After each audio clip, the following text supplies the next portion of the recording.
चुनौतियों को अपने मिशन में बदल दो, पीड़ा को मोटिवेशन में बदल दो, अपमान को आगे बढ़ने के कारण में बदल दो और हर हार को सीख में बदल दो और अंत में अपने सपने को हकीकत में बदल दो। हेलो दोस्तों, आप लोग का स्वागत है आपके अपने यूट्यूब चैनल क्रिएटर बाय आरती सिंह पर। जैसा कि आप सभी को पता होगा कि हमने टीजीटी पीजीटी पेपर को ले एक सीरीज स्टार्ट की है। यह उस सीरीज का 4th पार्ट है जिसमें हमने इंक्लूड किया है भारत की प्रमुख गुफाएं।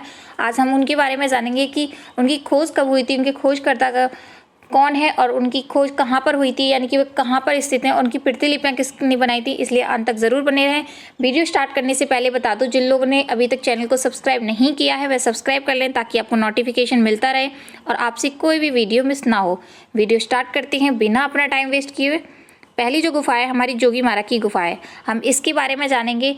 हम बस बेसिक जानकारी जान रहे हैं, इनके बारे में एक अलग वीडियो भी होगी जो प्रॉपर एक ही गुफा के ऊपर होगी, तो जिसमें हम उसके बारे में जितनी भी डिटेल्स होगी संपूर्ण जानकारी को उसमें इंक्लूड करेंगे।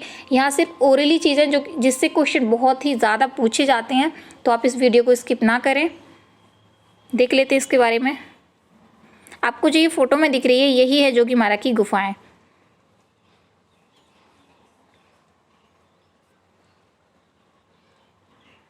जोगीमारा की खोज के बारे में विभिन्न विद्वानों ने अपने अलग अलग मत दिए हैं, जिसमें से डॉक्टर जो ब्लामक हैं उनका समय जो माना जाता है वो माना जाता है 300 ईसा पूर्व। अगर आपसे एग्जाम से पूछा जाता है कि डॉक्टर ब्लामक के अनुसार जोगीमारा की गुफाओं का समय कितना माना जाता है तो वो 300 ईसा पूर्व होगा।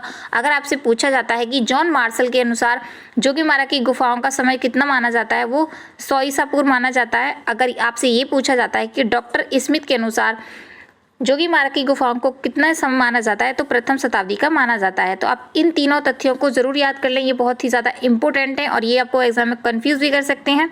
नेक्स्ट है हमारा स्थिति, यानी कि वह कहाँ पर स्थित है। तो प्राचीन समय में वह मध्य प्रदेश के सरगुजा के अंबिकापुर जिले में था। अगर आपसे पूछा जाता है कि पहले वो कहाँ पर स्थित था तो वो मध्य प्रदेश में था, लेकिन अब आज की जो डेट में है जोगीमारा की गुफाएं वो छत्तीसगढ़ में स्थित हैं। और जो जनपद पड़ता है तो वो सरगुजा जनपद पड़ता है। अगर आपसे पूछा जाता है कि जोगीमारा की जो गुफाएं हैं वह किस पहाड़ी पे पड़ती हैं तो वो रामगढ़ की पहाड़ी पे पड़ती हैं और जो प्रॉपर स्थान है तो वो अमरनाथ में स्थित है। नेक्स्ट देख लेते हैं। नेक्स्ट है, अगर आपसे पूछा जाता है कि जोगीमारा की गुफाओं का माप क्या है तो उसका माप है 10-6-6। तो ये चीज़ आप याद करना क्योंकि बहुत ज़्यादा पूछा जाता है, ये हर एग्जाम में कंफ्यूज करने के लिए भी आप कंफ्यूज हो जाते हो। तो नेक्स्ट है कि जो जोगीमारा की गुफाएं वो किस राजवंश से संबंध रखती हैं तो ये रखती हैं हमारे मौर्य काल वंश से। अगर आपसे पूछा जाता है कि जोगीमारा की गुफाएं किस नदी पर हैं तो वो नर्मदा नदी पर स्थित हैं। और अगर आपसे पूछा जाता है कि जोगीमारा की जो प्रतिलिपियां 1914 में किसने बनाई थी वो असित कुमार हल्दर और समरेंद्र नाथ गुप्त ने बनाई थी। तो ये चीज़ आप जरूर याद रखना। जितने भी इसमें मैंने इंक्लूड किए हैं वो बहुत ही ज़्यादा 100% इम्पोर्टेंट है आपके एग्जाम्स के लिए। नेक्स्ट देख लेते हैं। जोगीमारा की गुफाओं को अन्य नामों से भी जाना जाता है तो वो उसके बारे में भी देख लेते हैं। प्राचीन नाम है जो प्राचीन समय में जो स्थानीय लोग जानते थे इसे बंगला या बोगरा के नाम से जाना जाता है। कभी कभी आपको एग्जाम्स में पूछ लिया जाता है कि किस गुफा को बोगरा के नाम से जाना जाता है तो उसमें हमारा राइट जो होगा वो जोगीमारा की गुफाएं होगा। अगर आपसे पूछा जाता है कि किस गुफा को 10वीं शताब्दी में डंडोर के नाम से जाना जाता था तो वो जोगीमारा की गुफाओं को जाना जाता था। और बहुत बार ये वाला तो टॉपिक बहुत बार पूछा गया है, यानी कि ये वाला क्वेश्चन कि रामायण काल में जोगीमारा की गुफाओं को किस नाम से जाना जाता था तो वो आपको तीनों ऑप्शन दे सकता है और इसमें से हमारा जो टिक करना होगा झारखंड। तो आप ये जितने भी वो इंपॉर्टेंट टिप्स हैं यानी कि लाइन्स हैं ये बहुत ही ज़्यादा इंपॉर्टेंट हैं, तो आप ज़रूर इनको नोट डाउन कर लेना और इन्हें अच्छे से रट लेना क्योंकि इनसे ज़रूर क्वेश्चन बनते हैं। नेक्स्ट देख लेते हैं। नेक्स्ट है हमारी बाकी गुफाएं जो हमारे दूसरे नंबर पर आती हैं। तो जो आपको फोटो में दिख रही है यही है हमारी बाकी गुफाएं। ये पत्थर को जैसे कि काट कर बनाई गई हैं बहुत ही साफ तरीके से। अब इनके बारे में कुछ इंपॉर्टेंट तथ्य जान लेते हैं। इसकी जो खोज हुई थी यानी कि बाग गुफाओं की जो खोज हुई थी वो हुई थी सन 1818 में। इसके जो खोजकर्ता थे जिन्होंने खोज की थी वो थे लेफ्टिनेंट डेजरफील्ड। अगर आपसे पूछा जाता है कि बाकी जो गुफाएं हैं किस धर्म से संबंधित हैं तो वो बौद्ध धर्म से संबंधित हैं। अगर आपसे पूछा जाता है वे कहाँ स्थित हैं तो मध्य प्रदेश राज्य में स्थित हैं। अगर आपसे जिला पूछा जाता है तो वे धार जिले में स्थित हैं। अगर आपसे पूछा जाता है कि बाग की गुफाएं किस राजवंश से संबंध रखती हैं तो वह गुप्त राजवंश से संबंध रखती हैं। आप इन सभी को अच्छे से लर्न करने के बाद आप टेलीग्राम ग्रुप पे भी हमें ज्वाइन कर सकते हो। उसमें आपको इसी ही टॉप PDF की, यानी जो PDF हम आपको पढ़ा रहे हैं उसी की क्विज होगी, जिससे आपके जितने भी डाउट्स हैं वो क्लियर हो जाएंगे और प्रैक्टिस भी अच्छी हो जाएगी। नेक्स्ट देख लेते हैं। नेक्स्ट है कि इनकी गुफाओं के बारे में जानते हैं। इनकी जो गुफाएं हैं, यानी कि बाघ गुफाएं कितनी हैं, वो 9 गुफाएं। आप इसे भी याद रख सकते हो। बाघ और बादामी में कंफ्यूज रहते हो कि बाघ छोटा शब्द है और बादामी थोड़ा बड़ा शब्द है। तो जो बड़ा शब्द है उसमें तो मिली है 4 और जो छोटा शब्द है उसमें मिली है 9। तो इस चीज़ से आप कन्फ्यूजन अपना दूर कर सकते हो। और ये किस नदी पर है, यानी कि ये बाघ जो गुफाएं वे किस नदी पर हैं, वो बागनी नदी पर हैं, जो कि नर्मदा की सहायक नदी है। कभी कभी आपसे एग्जाम में पूछ लिया जाएगा कि जो बाघ की जो गुफा है बागनी नदी पर, वह किसकी सहायक नदी है, तो वो नर्मदा की सहायक नदी है। तो ये भी आप याद रखना, इंपॉर्टेंट फैक्ट है। और ये पूछा जाता है कि बाघ की जो गुफाएं हैं उनकी प्रतिलिपियां 1920 में किसने बनाई थी, तो वो मुकुल डे चंद्र ने बनाई थी। कभी कभी आपसे ये भी पूछ लिया जाएगा कि मुकुल चंद्र डे ने किस सन में बाघ की गुफाओं की प्रतिलिपियां बनाई थी, उसमें से आपको टिक करना है कि 1920 में बनाई थी। इसका जो प्राचीन नाम था, यानी कि बाघ की गुफाओं का जो प्राचीन नाम था वो कालायन था। तो आप ये चीज़ याद रखें। वो मैं बार बार कह रही हूँ कि ये जितनी भी गुफाएं हैं और जो मैंने इसमें टिप्स ऐड किए वो बहुत ही ज़्यादा इम्पोर्टेंट है आपके एग्जाम की दृष्टि के लिए, सभी एग्जाम्स के लिए, इसलिए मैंने इन सभी गुफाओं को एक ही वीडियो में इंक्लूड किया है। नेक्स्ट देख लेते हैं। नेक्स्ट है हमारी अजंता की गुफाएं, जो कि बहुत ही ज़्यादा फेमस है और बहुत ही ज़्यादा इम्पोर्टेंट टॉपिक है। इससे ज़रूर क्वेश्चन पूछे जाते हैं। ये अपने आप में बहुत बड़ा एक टॉपिक है। तो आपको जो ये फोटो में दिख रही हैं यही हैं अजंता की गुफाएं। इसके बारे में भी जान लेते हैं। इसकी जो खोज हुई थी वो हुई थी सन 1819 में, और किसके द्वारा की गई थी, वो जॉन स्मिथ के द्वारा की गई थी अजंता की गुफाओं की। नेक्स्ट देख लेते हैं। अगर आपसे पूछा जाता है कि जो अजंता की गुफाएं हैं वह किस धर्म से संबंधित, तो अजंता की गुफाएं हैं वो भी बौद्ध धर्म से संबंध रखती हैं, और यह भी महाराष्ट्र में, यानी कि मुंबई में ही स्थित है। अगर आपसे जिला पूछा जाता है कि कहाँ किस जिले में है, तो ये औरंगाबाद में, क्योंकि ये बहुत बार पूछा जाता है कि राज्य भी दे देता है और जिला भी दे देता है। तो उसमें से आपको अगर आप प्रॉपर लगाना है तो वो औरंगाबाद लगाना है आपको, ठीक है। अगर निर्माण काल पूछा जाता है कि अजंता की गुफाओं का जो निर्माण काल था, जिस टाइम में बनी थी, वो कौन सा था, द्वितीय शताब्दी थी। अगर आपसे पूछा जाता है कि स्थापना, यानी कि इस वंश से स्थापना हुई थी, ये वंश में इसमें 7-8 वंशों ने शासन हुआ था, यानी कि उस समय में ये चला था, तो जिसमें स्थापना जो हुई थी वो सातवाहन वंश में हुई थी। और भित्ति चित्र जो बने थे अजंता के, जितने भी भित्ति चित्र हैं वो बकाटक राजवंश में बने थे। आपसे पूछ लिया जाएगा कि भित्ति चित्र जो थे अजंता के वो किस वंश में बने थे, वो बकाटक के में बने थे, और आपको ऑप्शन में सब दे दिए जाएंगे जितने भी ये वंश हैं। तो आप इस चीज़ को याद रखना कि जो भित्ति चित्र बने थे वो बकाटक वंश में बने थे। अगर ये पूछा जाता है कि जो ये किस फ्रेस्को जो चित्र बने थे, यानी कि अजंता के जो फ्रेस्को चित्र है वह किस वंश में बने थे, वो गुप्त वंश में बने थे। और जैसा कि आपको पता है कि इसमें अनेक वंशों में संबंधित है ये अजंता की गुफाएं, तो उसमें 5 राजवंशों से संबंधित है। कभी कभी ऑप्शन में पूछ लिया जाएगा कि कितने वंशों से संबंधित है, तो अजंता की गुफाएं वो 5 वंशों से संबंधित है, जिसमें आता है शंकर राजवंश, सातवाहन राजवंश, वकाटक राजवंश, गुप्त राजवंश और चालुक्य राजवंश। तो आप इन 5 को जरूर याद रखना, और ये भी याद रखना कि किस किस वंश में क्या क्या चीज़ें हुई थी। अब इसके बारे में और कुछ जान लेते हैं इंपॉर्टेंट फैक्ट्स।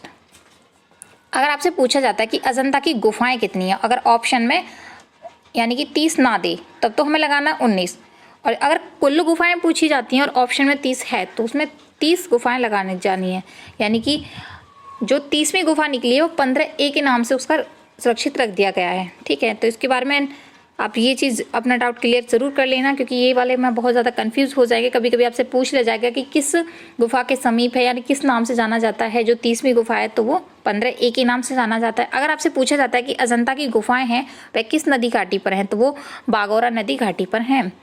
अगर आपसे पूछा जाता है कि जो अजंता की गुफाएं हैं तो वो यूनेस्को ने वर्ल्ड हेरिटेज में कब इंक्लूड किया था, वो किया था 1983 में। तो आप ये चीज़ भी याद रखना। और नेक्स्ट है कि प्रतिलिपियाँ, इसकी जो प्रतिलिपियाँ किसने बनाई थी, यानी किसके द्वारा इनको बनाया गया था इनके चित्रों को, तो वो 1844 में रॉबर्ट गिल के द्वारा। अगर ये आपको कभी कभी ऑप्शन में दे दिया जाएगा कि 1844 में किसके द्वारा बनाई गई, तो वो रॉबर्ट गिल के द्वारा बनाई गई थी। और 1909 में से लेकर 1911 के मध्य लेडी हरिंगम के पर्यवेक्षण में भारत सरकार के कहने पर भी इनकी प्रतिलिपियाँ बनाई गई थी। नेक्स्ट देख लेते हैं। नेक्स्ट है हमारी एलोरा की गुफाएं। ये भी बहुत ही ज़्यादा इम्पोर्टेंट है, इसमें भी बहुत सारी गुफाएं मिली हैं, तो इनके बारे में भी जान लेते हैं। आपको जो दिख रहा है यही है एलोरा की गुफाएं। इसमें ऊपर से इसे नीचे की ओर काट कर बनाया गया है एक तलहटी के रूप में, आपको जैसे दिख रहा हो, और कितनी खूबसूरती के साथ बनाया गया है, तो इसके बारे में भी जान लेते हैं कुछ इम्पोर्टेंट फैक्ट्स। इसकी जो खोज हुई थी, यानी कि एलोवेरा की जो खोज हुई थी वो 1819 में हुई थी, और इसके जो खोज करता थे वो अंग्रेजी अफसरों ने की थी। वो रहने आए थे और उन्होंने ये जब देखी तो उनको ये दिखाई दी थी, उन्होंने इसको फिर इनके बारे में रिसर्च किया, तो खोजकर्ता कौन थे? अंग्रेजी अफसरों ने की थी। ये भी बौद्ध धर्म जैन धर्म से संबंध रखती है। ये 3 धर्मों से, ये आपको पूछ ले जाएगा कभी कभी कि एग्जाम्स में कि जो एलोरा की गुफाएं वो कितने धर्मों से संबंध रखती हैं, तो वो 3 धर्म से संबंध रखती हैं, जिसमें बौद्ध, ब्राह्मण और जैन है। सबसे जो कम है वो जैन धर्म से हैं, तो ये चीज़ आप याद रखने हैं। नेक्स्ट है कि वे कहाँ पर स्थित हैं, वे किस राज्य में है, तो वो महाराष्ट्र में है। अगर आपसे जिला पूछा जाता है तो ये भी औरंगाबाद में ही स्थित हैं। अगर आपसे राजवंश पूछा जाता है कि एलोरा की गुफाएं किस राजवंश से संबंध रखती हैं, तो वो राष्ट्रीय कूट राजवंश से संबंध रखती हैं। और यहाँ पे गुफाएं कितनी हैं, जैसा कि मैंने बताया कि यहाँ पर भी ज़्यादा गुफाएं मिली हैं, तो वो 34 गुफाएं मिली हैं, जिनमें से 12 जो गुफाएं मिली हैं वो बौद्ध धर्म से मिली हैं, और जो 17 गुफाएं हैं वो हिंदू धर्म से मिली हैं, और जो 5 गुफाएं हैं वो जैन धर्म से मिली हैं। तो इसमें कभी कभी आपसे ये भी पूछ लिया जाएगा जो सबसे कम गुफाएं वो किस धर्म से संबंधित हैं, तो वो जैन धर्म से संबंधित हैं। और जो 1 से 12 तक हैं, यानी कि 1 से, अगर कभी कभी ऑप्शन में दे दिया जाएगा कि आप यानी कि 10 नंबर की गुफा है किस धर्म से संबंधित है, या फिर 15 गुफा है वो किस धर्म से संबंधित है, या 34 है वो किस धर्म से संबंधित है, तो आप इस चीज़ को भी याद रखना। 1 से जो 12 तक की गुफाएं हैं वो सब बौद्ध धर्म से संबंधित है, और उससे यानी कि 13 से जो 29 के बीच तक की आती है वो ब्राह्मण धर्म से संबंधित है, यानी कि हिंदू धर्म से संबंधित है, और जो 30 से 34 तक की आती हैं वो सभी जैन धर्म से संबंधित हैं। तो आप ये चीज़ ज़रूर याद रखना, क्योंकि कन्फ्यूज़ करके आपसे एग्जामिनर पूछ लेता है बहुत बार एग्जाम्स में। मैं आपसे बार बार कह रही हूँ, जितने भी ये क्वेश्चन हैं बहुत ही ज़्यादा इम्पोर्टेंट हैं, ये अपने आप में बहुत ही ज़्यादा इम्पोर्टेंट हैं, तो आप इनको सभी को नोट डाउन कर लें और लर्न कर लें अच्छे से। यहाँ से ज़रूर 100% क्वेश्चन बनते हैं। अगर आपसे पूछा जाता है कि एलोरा की जो गुफाएं हैं किस पहाड़ी पर हैं, तो चंद्राणी पहाड़ी के बेसाल्ट की खड़ी चट्टान की दीवार को काटकर बनाई गई है। अभी कभी कभी आपसे पूछ ले जाएगा कि किस खाड़ी को काटकर बनाई है, तो वो चंद्राणी पहाड़ी की बेसाल्ट की खड़ी चट्टान को काटकर बनाई गई है। तो नेक्स्ट देख लेते हैं। नेक्स्ट है, अगर आपसे पूछा जाता है कि एलोरा की गुफाओं का जो प्राचीन नाम था वो किस नाम था, यानी किस नाम से जाना जाता था, तो वो बेरुल से नाम से जाना जाता था। और इन गुफाओं को भी, जैसे कि अजंता की गुफाओं को 1983 में शामिल किया गया था वर्ल्ड हेरिटेज में, यानी कि यूनेस्को ने, तो इन गुफाओं को भी 1983 में ही इंक्लूड किया गया था। नेक्स्ट है हमारा सिगरिया की गुफाएं। ये भी बहुत ज़्यादा इंपॉर्टेंट है, यहाँ से भी क्वेश्चन बहुत ज़्यादा पूछे जाते हैं। प्रतिलिपियाँ पूछ ली जाती हैं, खोज पूछ ली जाती है, खोजकर्ता पूछ लिए जाते हैं। आपको जो फोटो में दिख रहे हैं यही है सिगरिया की गुफाएं, और इसकी जो खोज हुई थी वो 1830 में हुई थी। और ये कितनी खूबसूरती से बनाई गई हैं, जैसे कि आपको पिक में दिख रही हैं, बहुत ही प्यारी लग रही है। तो इसके बारे में इम्पोर्टेंट फैक्ट्स जान लेते हैं।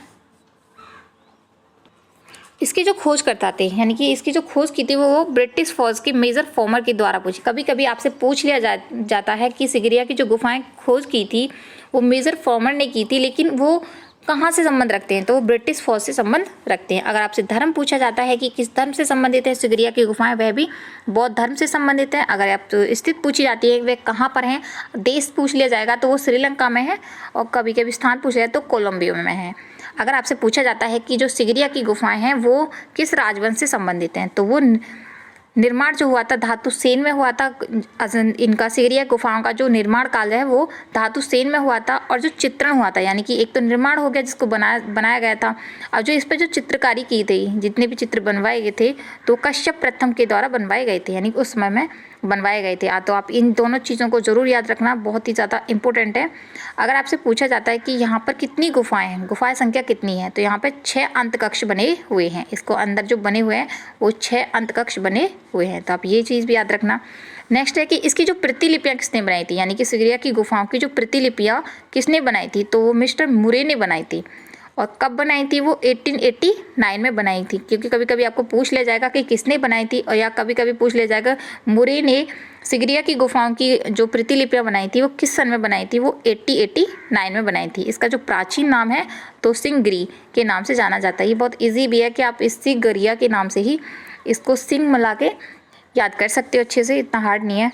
तो श्रीलंका सरकार ने 1895 से 1905 के ईस्वी तक H.C. पावेल पुरातत्व विभाग के जो निर्देशक थे, उन्होंने जीरा द्वार बनवाकर गुफाओं को सुरक्षित करवा दिया था। यानी कि जो ये गुफाएं हैं उनका जो द्वार बनवाकर इनको सुरक्षित करवा दिया था। किसके द्वारा? तो जो श्रीलंका के जो वो थे H.C. पावेल, जो कि पुरातत्व विभाग के निर्देशक थे, उनके संरक्षक में इसको सुरक्षित करवा दिया था अच्छे से। नेक्स्ट देख लेते हैं। नेक्स्ट है हमारा सीतनवासिल की गुफाएं। ये दोनों सेम से नाम है तो इसमें कन्फ्यूजन हो जाती है, तो आप इसे अच्छे से याद रखना। आपको जो फोटो में दिख रही हैं यही हैं सीतनवासिल की गुफाएं, तो यहीं पर इनकी चित्रकारी की गई है। इसके बारे में भी कुछ इंपॉर्टेंट फैक्ट्स जान लेते हैं। इसकी जो खोज हुई थी, यानी कि सीतनवासिल की जो गुफाओं की खोज हुई थी वो 1934 में हुई थी, और किसके द्वारा हुई थी? तो वो प्रोफेसर दुर्वीन के द्वारा हुई थी। अगर आपसे पूछा जाता है कि सीतनवासिल की गुफाएं किस धर्म से संबंधित हैं, तो वो जैन धर्म से संबंधित हैं। अगर आपसे पूछा जाता है कि सीतनवासिल की गुफाएं कहाँ पर स्थित हैं, तो तमिलनाडु राज्य में स्थित है। और तमिलनाडु के भी अगर आपसे जिला पूछ लिया जाता है तो वह तंजौर में स्थित है, जो कि कांच पर चित्रकारी के लिए बहुत ही ज़्यादा फेमस है, तंजौर। ठीक है। तो अगर आपसे पूछा जाता है कि राजवंश वह किस राजवंश में बनी से संबंधित हैं, तो ये पांड्या पल्लव वंश से संबंधित है। एक ही बात है इन दोनों का। इसके बारे में अगर आपसे पूछा जाता है कि जो सीतनवासिल की गुफाएं हैं वह किस नदी पर हैं, तो वो कृष्णा नदी पर बनी हुई हैं। जो कृष्णा नदी, मेन जो नदी है वो कृष्णा नदी है, लेकिन जो मुख्य है यानी कि ये जहाँ पर स्थित है प्रॉपर वो कावेरी है, क्योंकि कावेरी जो है वो कृष्णा नदी की ही एक सहायक बनी है, कि जैसे कि एक कृष्णा नदी है और इसी में से काटकर जो बनाई गई हैं तो वो कावेरी नदी है। तो इसको बहुत ज़्यादा कंफ्यूज ना हो, क्योंकि बार बार एग्जामिनर कभी कभी कृष्णा नदी को मान लेता है, कभी कभी कावेरी को मान लेता है, लेकिन जो प्रॉपर है हम अपने प्रूफ के साथ दे सकते हैं तो वो कावेरी नदी होगा। नेक्स्ट देख लेते हैं। नेक्स्ट है हमारी बादामी गुफाएं। ये भी बहुत ही ज़्यादा इंपॉर्टेंट है। जैसे कि आपको फोटो में दिख रहे हैं यही है बादामी की गुफाएं। ये सभी बादामी की गुफाएं हैं जो, और कितना खूबसूरत बना दिया गया है इसको आगे से। इसके बारे में भी जान लेते हैं इंपॉर्टेंट फैक्ट्स। इसकी जो खोज हुई थी, यानी कि बादामी जो गुफाएं हैं इनकी खोज जो हुई थी वो 1835 में हुई थी, और इसके जो खोजकर्ता थे वो स्टेल क्रेमरिस थे। और अगर आपसे पूछा जाता है कि जो बादामी की गुफाएं हैं वह किस धर्म से संबंधित हैं, तो फिर शैव, जैन, वैष्णव धर्म से संबंध रखती हैं। नेक्स्ट देख लेते हैं। नेक्स्ट है कि किस राज्य में स्थित हैं, तो ये जो है बादामी की गुफाएं वो कर्नाटक में राज्य में स्थित हैं, जो कि बीजापुर के आईहोल में स्थित हैं। प्रॉपर जो स्थान पड़ता है वो बीजापुर के आईहोल में पड़ता है। ये जो राजवंश है ये किस राजवंश से संबंधित है, तो ये चालुक्य राजवंश से संबंध रखती हैं। यहाँ की जो गुफाएं हैं, यानी कि इनकी जो गुफाएं हैं वो 4 गुफाएं हैं। जैसा कि मैंने आपको बताया कि जो बड़ा नाम है उसके अकॉर्डिंग भी याद रख सकते हो कि वो उसकी कम गुफाएं हैं, और जिसका छोटा नाम है उसकी ज़्यादा गुफाएं। तो नेक्स्ट देख लेते हैं इसके बारे में। ये किस नदी घाटी पर है, तो ये मालप्रभा नदी घाटी के पास स्थित हैं। कभी पूछ लिया जाएगा कि जो बादामी की गुफाएं हैं वे किस नदी घाटी पर हैं, तो प्रभा नदी घाटी पर है, मालप्रभा नदी घाटी पर। इसकी जो प्रतिलिपियां बनाई थी वो 3 लोगों ने बनाई थी, जगन्नाथ, मुरलीधर, आहिवासी ने बनाई थी। तो आपको ये ऑप्शन में 3 ऑप्शन दे दिए जाएंगे और एक अदर दे दिया जाएगा, और इसमें से पूछ लिया जाएगा कि इनमें से किसके द्वारा बादामी गुफाओं की प्रतिलिपियां नहीं बनाई गई हैं। इसका जो प्राचीन नाम था, यानी कि इसको जो प्राचीन किस नाम से जाना जाता था, तो वो जाना जाता था 2 नामों से जाना जाता था। एक तो वातापी था, एक वात्यापिक था। तो दोनों आपसे ऑप्शन में भी दे सकता है। नेक्स्ट देख लेते हैं। नेक्स्ट है हमारी एलिफेंटा की गुफाएं। ये भी बहुत ही ज़्यादा इंपॉर्टेंट है, और ये ज़्यादातर 3 मूर्तियों के लिए इंपॉर्टेंट है, तो इससे ये वाला क्वेश्चन बनता है। इसके बारे में भी जान लेते हैं। जैसा कि आपको फोटो में दिख रहा है यही है एलिफेंटा की गुफाएं। ये बाहर वाला एरिया है जो मुख्य है, और जो अगर दूर से देखा जाए तो इस तरीके की दिखती है, और ये मूर्तियाँ जो कुछ इस प्रकार की हैं। अब देख लेते हैं इनके बारे में। इसकी जो खोज हुई थी इसके बारे में कोई निश्चित समय नहीं पता है, प्रॉपर तरीके से इसके बारे में कुछ पता नहीं है कि ये इनकी जो खोज हुई थी कब हुई थी? इसके जो खोज करता थे वो पुर्तगालीन थे, जो बाहर से आए थे, उन्होंने इसकी खोज की थी। और जो किस धर्म से संबंधित है, ये जो गुफाएं हैं किस धर्म से संबंधित है, वो शैव धर्म से संबंधित है। और कहाँ पर स्थित है? ये महाराष्ट्र राज्य के मुंबई। अगर आपसे पूछा जाता है राज्य कहाँ पर है तो राष्ट्र ये है महाराष्ट्र। अगर आपसे पूछा जाता है स्थान तो वो मुंबई के धारापुरी में स्थित हैं। और वे किस राजवंश से संबंध रखती हैं? ये राष्ट्रकूट से संबंध रखती हैं। और ये अगर पूछा जाता है कि यहाँ पर गुफाएं कितनी हैं, यहाँ पर जो गुफाएं हैं वो 7 गुफाएं हैं। अगर आपसे पूछा जाता है कि एलिफेंटा की गुफाएं कहाँ पर स्थित हैं, नदी तो नहीं है, वे सागर के अरब सागर के पास में है, तो इसमें नदी गलत है, ये सागर है, सागर के पास में है। अगर आपसे पूछा जाता है कि एलिफेंटा का जो प्राचीन नाम था वो क्या था, वो धारापुरी था, जो कि अग्रहापुरा से निकला हुआ है। ठीक है। अगर आपसे पूछा जाता है कि एलिफेंटा की गुफाओं को यूनेस्को में कब शामिल किया गया, तो वो 1987 में शामिल किया गया था। अजंता को जबकि 1983 में और एलोरा को भी 1983 में शामिल किया गया था। नेक्स्ट देख लेते हैं। यहीं तक हमारी वीडियो है और उम्मीद है कि आप लोगों को वीडियो पसंद आई होगी। कमेंट बॉक्स में कमेंट करके ज़रूर बताएं कि आपको वीडियो कैसी लगी। Thank you for watching this video. मिलते हैं नेक्स्ट वीडियो में, तब तक के लिए bye bye and thank you so much. Video को ज़रूर देख लेना। यहाँ तक देखने के लिए थैंक यू सो मच।